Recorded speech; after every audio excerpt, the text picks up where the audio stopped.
Hola, vamos a continuar revisando algunos de los métodos anticonceptivos.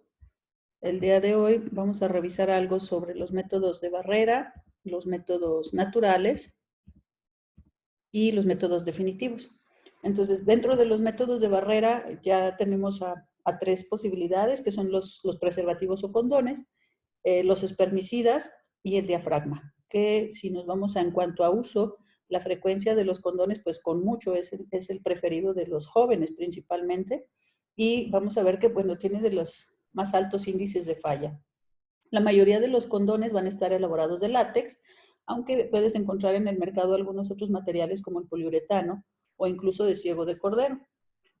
El embarazo se puede dar en un 2 hasta un 15%, entonces ese 15% es altísimo si consideramos que quizás los que más utilizan estos métodos o son un método preferido, no los que más los utilicen, son un método preferido de la población adolescente. Entonces, si tenemos como foco disminuir embarazos en adolescencia, aquí tenemos que tener muy buenas asesorías para tratar de que si lo utilicen, lo utilicen de la manera adecuada, incluso para prevenir infecciones de transmisión sexual, pero también que si es posible que las parejas utilicen otros métodos y esto solo como protección para infecciones sería también una muy buena opción. Esa es la gran ventaja del condón, que puede ocasionar o puede favorecer o proporcionar una protección contra enfermedades de transmisión sexual. Se debe utilizar el condón en cada coito. Pareciera como muy obvio que es un preservativo por coito, pero sí es importante que se lo recalque, sobre todo les comento a esos pacientes iniciales en usuarios o en pacientes jóvenes. Se debe colocar antes de que el pene tenga contacto con la vagina. Esto dicho porque hay parejas que pueden empezar con jugueteo o fajes o incluso a veces puede haber incluso penetración sin que exista la eyaculación y hasta que el hombre siente que va a eyacular, se quiere poner el preservativo. Entonces, igual, parecen datos muy obvios, pero hay que recalcarlos, que todo contacto que tenga el pene ya con genitales, con la vagina, debe de tener ya el preservativo puesto. Otro punto muy importante para disminuir las fallas es que se debe de retirar el pene junto con el preservativo cuando el pene aún esté erecto. Entonces, termina la eyaculación, debe de tomar tanto pene como en la base del pene con el preservativo y retirarlo, con el fin de que el preservativo no se vaya a quedar adentro de vagina, que también es motivo incluso hasta de consulta de urgencias. Me ha tocado que de pronto hablan porque el preservativo se quedó en vagina. Y también que el pene se retire de la vagina a un erecto para evitar que se pueda regresar al tamaño del pene dentro de la vagina y que pueda haber escurrimientos del líquido seminal. Entonces, esos pequeñitos detalles simples y obvios hay que recalcarlos en los jóvenes. Hay opciones de algunos otros materiales como el poliuretano, son efectivos para prevenir enfermedades de transmisión sexual, sin embargo se pueden romper o deslizar más fácilmente. Se reporta un 8.4% de accidentes con el preservativo contra 3.2% de los que están hechos de látex. Bueno, el condón femenino también se puede encontrar de pronto como que compran por lotes en los centros de salud, o no en los centros de salud, en el Instituto de Salud y se reparten en los centros de salud o a veces también en las instituciones a nivel federal como el IMSS o el ISSSTE pueden llegar a tener este condón. Entonces, para conocerlo, pues es esta la imagen. Evita enfermedades de transmisión sexual, quizás en menos porcentaje que el condón masculino, pero también otorga cierta protección en el área externa. Está una cubierta de poliuretano, tiene anillo flexible en cada extremo del condón y tiene una parte abierta que queda en la parte externa de vagina y cerrado en el área interna que va a estar en contacto con el cérvix. El índice de embarazo, quizás porque no es un método tan conocido ni tan aplicado, la experiencia es menor y el índice de embarazo puede ser mayor que con el condón masculino, de un 5 hasta un 21%. Entonces se requiere sí, también un entrenamiento en que las mujeres lo puedan utilizar. En realidad no se requiere que se acomode tal cual. Se coloca en la entrada de la vagina, introduces el dedo para que se extienda un poco y directamente en el acto sexual, cuando se introduce el pene, pues va a estar bloqueado, ¿no? El objetivo es que los espermatozoides queden en el preservativo en el condón y se retira posteriormente.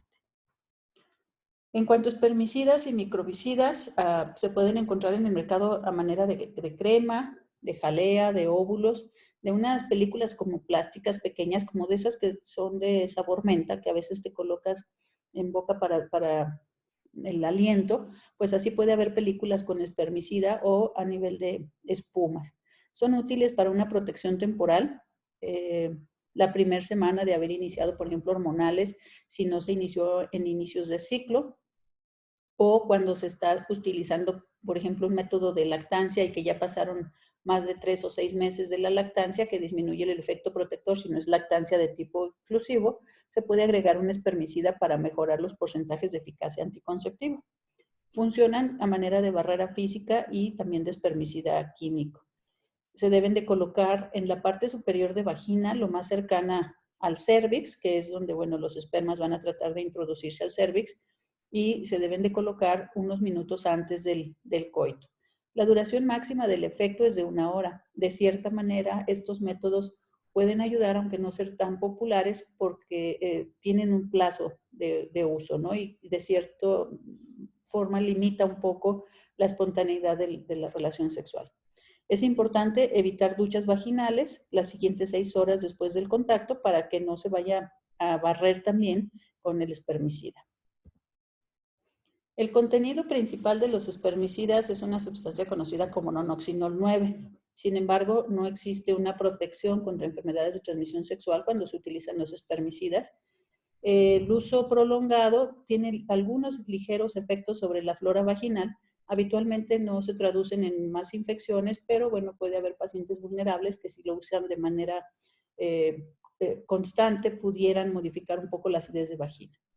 Hay algunos espermicidas que sí se les ha asociado ya algún antibiótico para tratar de disminuir infecciones. El diafragma se asocia con el espermicida. El diafragma es una cúpula circular de hule que tiene diferentes tamaños. La base está formada por un resorte metálico en una circunferencia y que básicamente lo que hace es tratar de ajustarse al fondo de saco de vagina para que cubra el cérvix.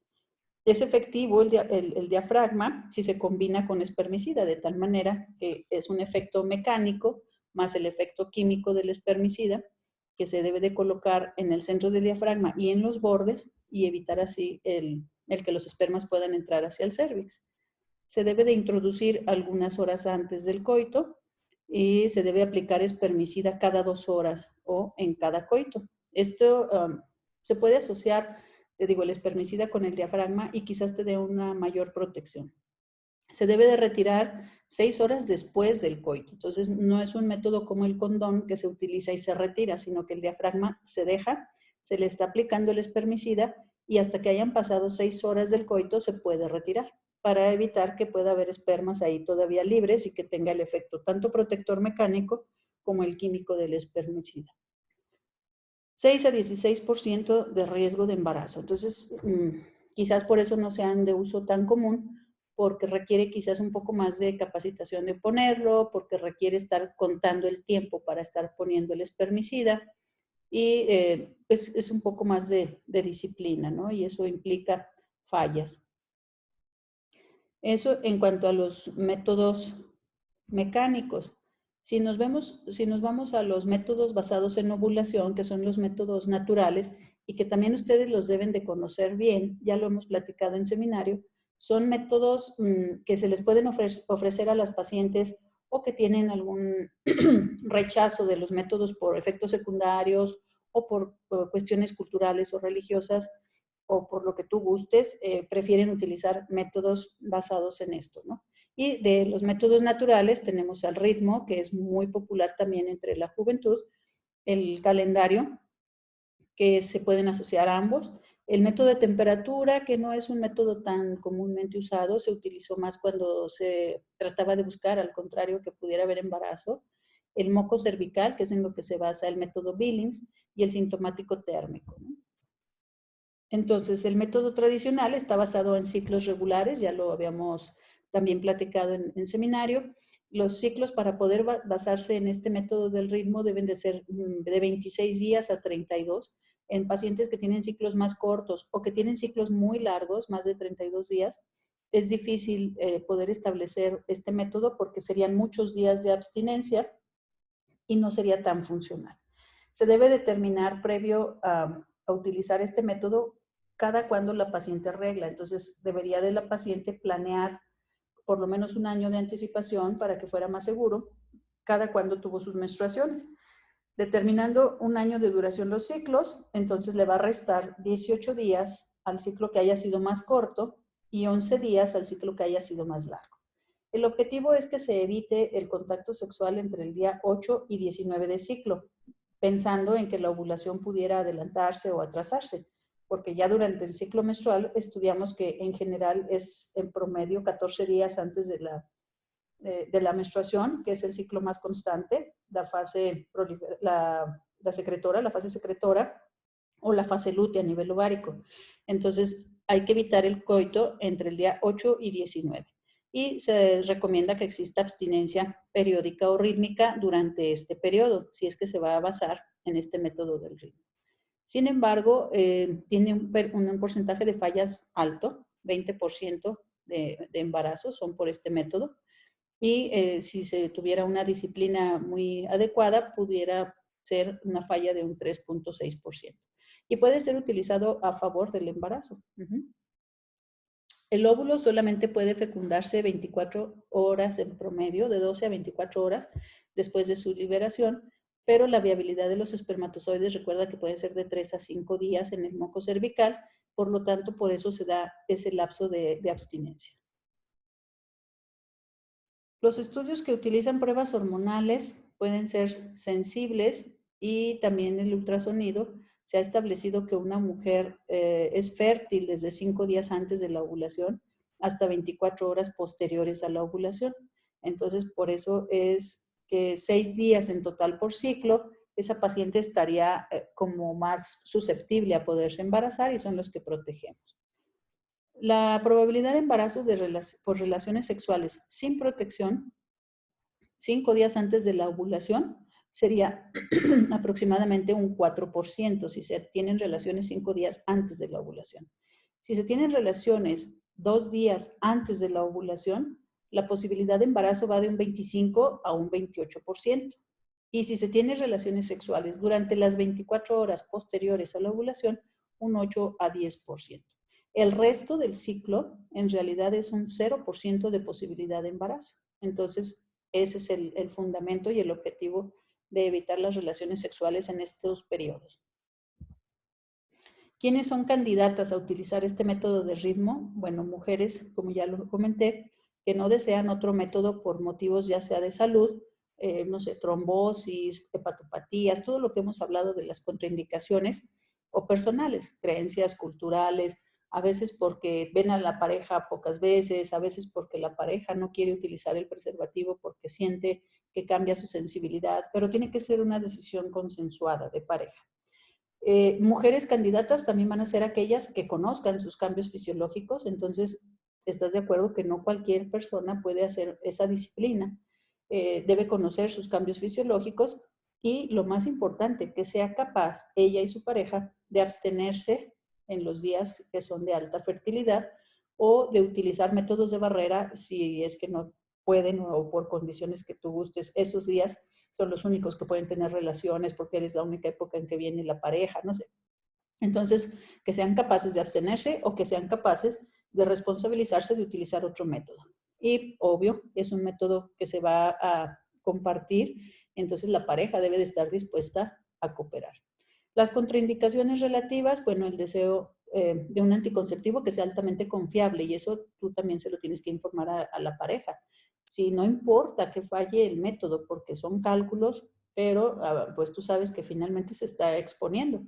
Entonces, si tú le dices, oye, pues vas a utilizar este método, pero ¿qué pasaría si llegara a fallar? Porque si llega a fallar y vas a tener después la duda de si abortar o qué vas a hacer, entonces mejor no lo utilices, mejor utiliza un método con más efectividad.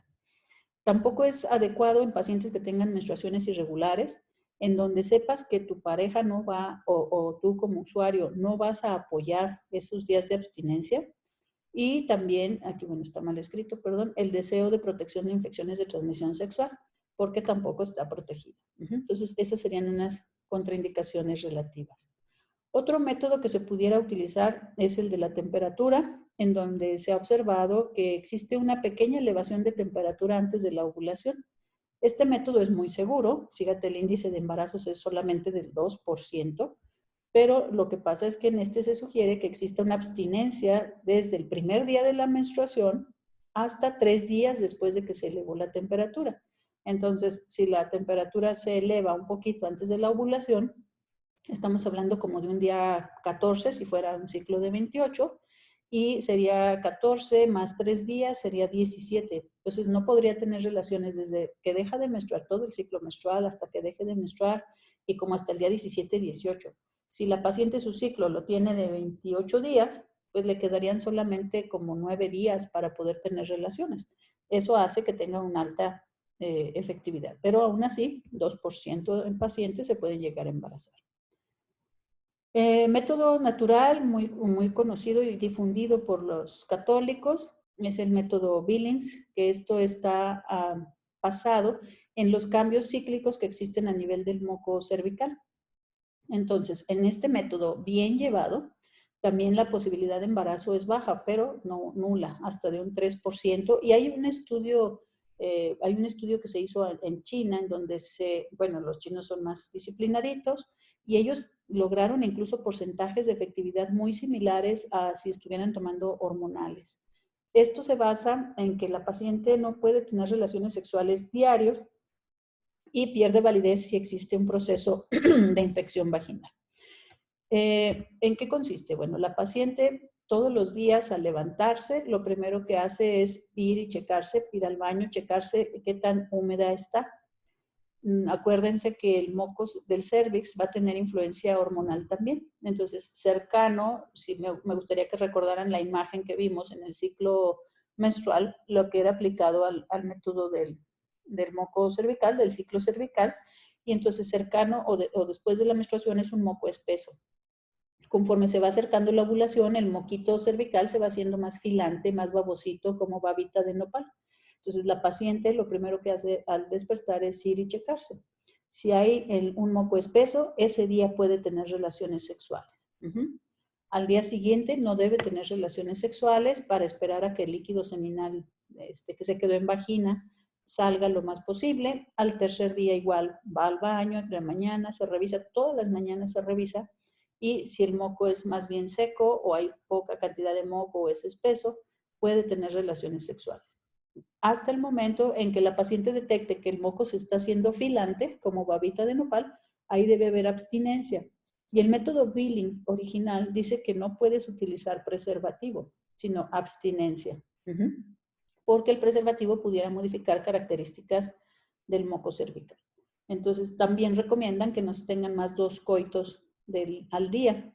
Entonces, en eso se basa como la máxima eficacia de este método. Entonces, una relación al día, revisar el moco temprano, no hay moco filante, se pueden tener relaciones. Empieza a ser filante, abstinencia.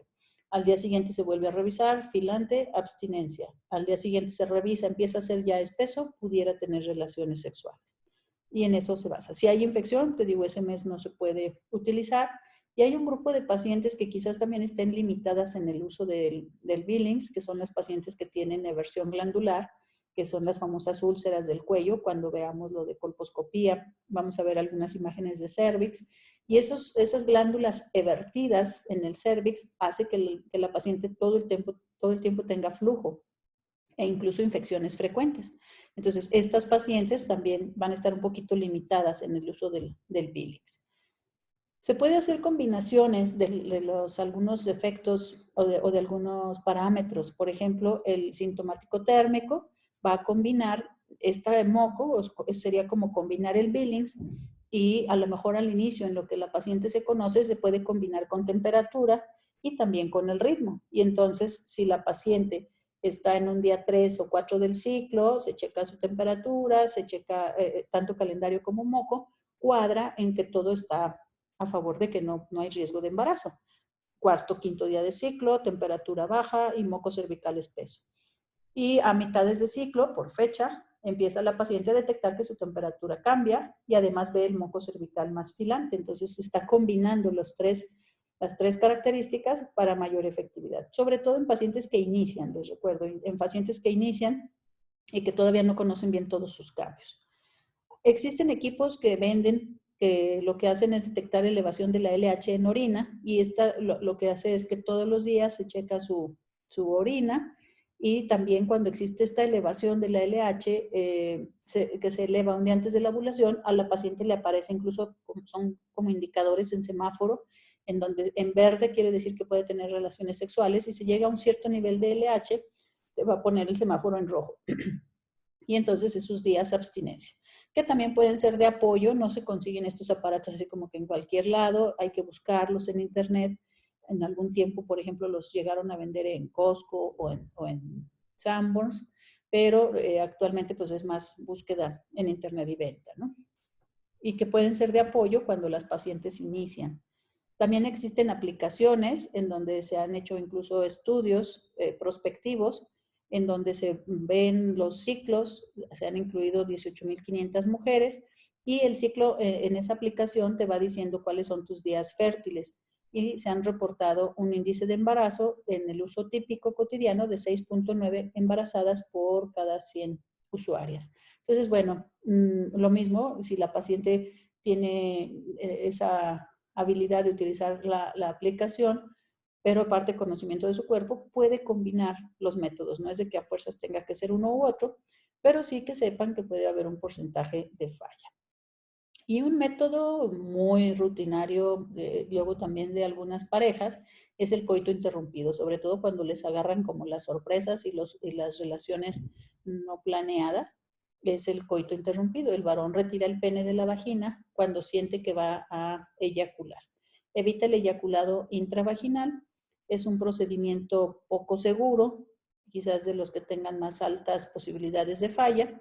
El uso perfecto, que sí los hay, tiene un riesgo de 4 embarazos por cada 100 usuarias y el uso típico hasta un 27% de falla. Entonces, alguna ocasión, algunos chicos de secundaria, estábamos en una plática y resulta que salió embarazada una de las chicas, platicando con el usuario, con la pareja, dice que sí había, porque yo le comentaba, bueno, y no sabías que hay información sobre métodos anticonceptivos. Sí, sí sabía. De hecho, vinieron a la secundaria a darnos un curso de planificación. Ah, muy bien. Y luego, si te dieron el curso, ¿qué pasó? No, sí, elegí el coito interrumpido de todos los que le ofertaron. Entonces, cuando ustedes den asesorías en tus pacientes o incluso para ustedes mismos, tengan muy en cuenta que es de los métodos menos efectivos. Y si lo que quieres es evitar el embarazo como que a toda costa, porque no es el momento adecuado, evítate después el problema de estar pensando si abortas o no abortas o si es legal o no es legal. Bueno, pues vamos a hablar ahora sobre la esterilización, tanto en la mujer como en el hombre. En la mujer la salpingoclasia, se puede realizar oclusión, esta es la salpinge, se puede solamente ligar, por eso la paciente le llamaba así como que me ligaron, y había tal cual ligas o puede ser con sutura, y hay pacientes que te van a preguntar, ¿me ligaron o me cortaron? Porque existe también la posibilidad de corte. Generalmente lo que hacemos es las dos cosas. Tomamos la salpinge, la ligamos, la amarramos, la cortamos e incluso quemamos los cabos para tratar de evitar que si dejas los cabitos solamente cortados se pueda recanalizar. Ajá, se puede realizar en cualquier momento, no tiene una edad. Lo único que necesitamos es que la paciente realmente sea consciente de que si se va a hacer una cirugía, pues son métodos considerados como irreversibles. Entonces era ese el pero que le ponías, ¿no? Había pacientes, por ejemplo, que tenían a los 17 años un embarazo, a los 18 otro embarazo y a los 19 o 20 pues ya su tercer embarazo. Y en esas pacientes se les pregunta si quieren una salpingoclasia y muchos de las familiares sobre todo opinan que es muy corta la edad para hacer un método de estos. En realidad no es corta la edad, sino que es una decisión irreversible. Idealmente irreversible, aunque bueno, ahorita ya habiendo ovarios y habiendo útero, la paciente se puede volver a embarazar. En ocasiones haciendo cirugía de recanalización o en ocasiones haciendo fertilización in vitro. Entonces se puede realizar en cualquier momento, no hay una edad está indicada como procedimiento permanente o irreversible y se puede hacer ligadura, resección o aplicación de un anillo, de una grapa, electrocoagulación, lo que tú quieras. Y hay diferentes técnicas. La más común es esta, que es la Pomeroy, en donde se eleva un poco la salpinge, se amarra, se liga y se corta, o existe la fimbrectomía, que es la Kroener, y esta lo que se hace es quitar la fimbria. ¿Cuál es más segura? Esta, quitando la fimbria. Quitando la fimbria no importa y lo que suceda, la paciente no se va a poder embarazar. Sin embargo, no es tan común que se haga porque en teoría quitar solamente la fimbria, en ocasiones en la salpinge se ha visto que puede haber algo de recolección de líquido y puede haber dolor pélvico crónico. Entonces no es un método tan común, casi siempre hacemos la Pomeroy, además para dar cierta posibilidad de que pueda volverse a embarazar, ¿no? Si quisiera la paciente como que echarse para atrás, sobre todo en pacientes jóvenes, que luego también sucede que actualmente pues se divorcian y se vuelven a casar o se vuelven a conseguir otra pareja y después de muchos años de haber tenido bebés quieren volverse a embarazar. Va a tener que ver también la funcionalidad de esta trompa si hubiera recanalización, con qué tanto de la longitud total de la salpinge se cortó y te digo si solamente se cortó o se quemó o qué tanto daño exista. Pero quitando la fimbria, no hay posibilidad de que esa trompa pueda funcionar. El porcentaje de falla de la salpingoclasia es de un 0.5% y las causas de falla que se han encontrado es errores quirúrgicos porque se parece la salpinge al ligamento redondo que pasa por ahí muy cerquita. Entonces, ese ligamento redondo y la salpinge, al no ser bien identificados, si haces una incisión muy pequeña posparto que se realiza debajito del ombligo y lo único que haces es como tratar de jalar la salpinge, a veces se confunde la salpinge con el redondo y lo que haces es ligar el ligamento redondo o cortar el ligamento redondo. Entonces, esta es una falla. Otra falla, por ejemplo, van a ver ustedes en los videos, cuando se hace salpingoclasia transvaginal por fondo de saco, si no ves la fimbria, si no ves esta zona de la trompa, es muy similar el conducto al ligamento redondo. O si no alcanzas a diferenciarlo. Entonces, básicamente es a eso que se deben los errores quirúrgicos.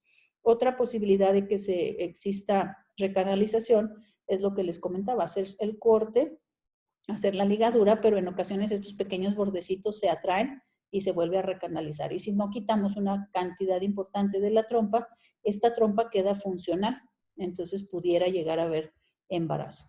Otra que si hiciéramos, por ejemplo, van a ver el video de la laparoscopía, si se hace la quemadura a través de la laparoscopía o con equipo de electrofulguración, pero existe una falla en el equipo, pareciera como que sí queda fulgurado, pero si queda alguna fuga o algún espacio, pues se puede recanalizar.